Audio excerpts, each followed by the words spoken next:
Because I took a lot of heat from part of our team. I wore a Sarah sweatshirt on ESPN, and then I wore it in our team meeting room. And then Barkley and Khalid and Robbie Boyer, Kennedy Pola, and Lenny Vandermeer didn't like it very much, so I had to wear this today to kind of get back. Hey, before we start, on Saturday, a really unique opportunity for USC fans and UCLA fans to come together for a great cause. We'll have bins outside the Coliseum at all the entrances to bring unwrapped toys. All those toys will go to city kids as we get closer to Christmas time. So please support that cause. Obviously a great cause to support for both USC and UCLA fans to come together Saturday. Injury report, a lot of them. DeJohn Harris was limited, Christian Tupou was limited, Drew McAllister was limited, Deion Bailey, Lamar Dawson and Hayes Pollard were limited. George Farmer was limited, Red Ellison was limited, and Robert Woods. So once again, we're kind of in the same stance we've been for the last couple of weeks. A lot of guys banged up, a lot of guys on defense especially. I think kind of, an example of the toll of that game that it took on us up there on the turf and all the plays and the style of the game. So we'll get guys back. We still practiced very hard, as we'll do tomorrow in full pads again. And, keep the grind and then slow up at the end of the week. What happened to Marquise? I think he's fine. He just hit his neck. He'll be all right. Just his neck. Yeah. J.R. Tavai? J.R. Tavai hurt his ankle down there, but we don't think it'll be something serious. Rick Neuheisel said yesterday that he feels like the gap has closed between USC and UCLA. What do you think about that? Well, I don't really know that well that I research it like that. I mean, I guess, record-wise, I guess it's closer than it used to be. So I guess you'd probably be right. Are you going to focus more on playing your seniors this year or this game? No, we got to play the guys just like we always do. Play the guys to win, and make sure everybody's treating this just like another game, and we don't do anything different. I think a lot of this team's success has been because of the players doing a phenomenal job of not treating games like bowl games or getting too emotional. I think that's really telling if you look at the first quarter of games, especially our bigger games. We've had phenomenal success in the first quarter because guys have been focused and not changed because of the game or the setting or something like senior day. Could Matt be emotional Saturday? Why? Got a whole nother year. Yeah, we're going to work with him a little bit later in the week on that. Make sure that he doesn't pull a liner on us. If you guys remember that, Matt was still crying late in the first series. I think he started 0 for 5, threw the ball over Mike's head about 10 yards. So we'll work with him on that, make sure he's composed.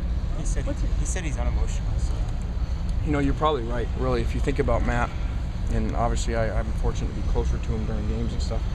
He does not get rattled, and it is kind of amazing. Even when you get on him, he called a couple things wrong, a couple reads the other night. In crunch time of the game, and he comes up with some joke about why he did it. So why'd you went to the wrong read? He goes, I just felt like throwing Kyle Prater the ball or something. He just makes up something. So. You're probably right. If there was somebody that won't get rattled, it'd be him.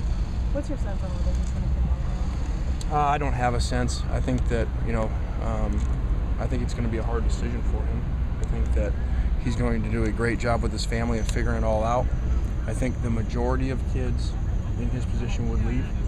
I think because of who he is, probably brings it closer to 50-50 because of what his values are in life, comparable to most kids his age. What did you see in him when he was 13? It was kind of unbelievable to watch the game film of a game that they had played really well in, and then went to a practice and watched him the whole practice, and kind of the same thing. He just looked older than everybody else as far as not getting rattled. Even though an SC coach was there at that age to watch him practice the whole day, and then I think a couple weeks later went and brought Coach Carroll back, so he could see the same thing, because it was obvious, for a kid this age to do what he's doing. We need to get on this kid right away. Did you know he wanted to go to USC? We had a sense, just with the school and then his family background, we had a sense that we'd have a good chance. The first time you actually met and spoke with him, what were your impressions? Mature, very focused on what he wants to do in life, and it's amazing what he's gone through at his age. Once he got here and all the pressures of being a freshman, a quarterback, starting as a freshman, and then all the changes and all probation sanctions and all that. I'm actually glad he didn't listen to me. We actually got the Tennessee job, and the week we got the job was before the mid-year started here, so he was still recruitable. So we called him and tried to get him to come to Tennessee. So I'm glad we didn't do a very good job. You mentioned how the defense is maybe kind of gassed at the end of the game against Oregon. Did you play as many players as you wanted to defensively, or rotate as many guys as you wanted to? No, we did not do a very good job, and part of that was out of our control. You know, the injuries with Christian going out early, and then all three linebackers getting hurt at one point really hurt our rotation in there. DeJon Harris not being 100%. So we were, we already went in without, we got no backup corners, so we can't rotate them at all. And so it just was, we were in, two things happened. One, we weren't very deep once the game started with injuries, and so we couldn't really do it. And then when we could a little bit more, we got a little bit scared to do it. And that happens sometimes in those games. You get up, you're thinking, okay, if we just stop one or two more times, let's leave our guys in there. And unfortunately, for 2 years in a row, we've not done a good enough job doing that. And just like almost a year ago this weekend, when we said we got to go out, make sure this never happens again after UCLA, make sure this never happens again a season like last year. We went out to fix that roster. Now we got to go do it again to make sure that next time when we play Oregon, we're deep enough at all our spots to do it. Otherwise, you almost lose the game like we did. You can't play those guys. You can't play those guys and have Hayes Pillard play 79 plays. I think you just can't do it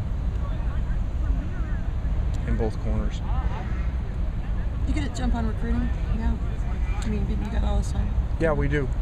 Probably the only good thing about not going to a bowl game, and it really helped us last year too.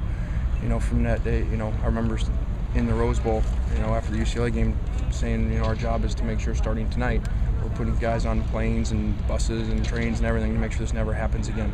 And so we can see how much that paid off, already with the Marquise Lee stories and a bunch of other ones about how much they've impacted our roster this year. Now we got to go do it again. Given how young the team is there any one position group that'll be especially hurt by not having the extra couple weeks of bowl practice? You mean as far as for the future? Yeah. Oh, I don't know. I think that's some. It's 15 practices, and you calm down there at the end. And so I don't know that. That helps you a ton. I think that's a little bit overrated. Because you still have all the spring ball. So we'll be fine. We just got to go and add to this roster and get some mid-years to come in here to pump right in and create more competition this spring. Of all the seniors, who do you think is going to be the biggest impact to lose? Biggest guy? It's kind of a no-win question. Probably I think it's safe to say Red Ellison, because of what he does on special teams, what he does at tight end and fullback, and who he is as a leader. So I think that's hard to replace, much like what Christian does on defense. They're very similar, but because of the special teams aspect, Rhett's even more valuable.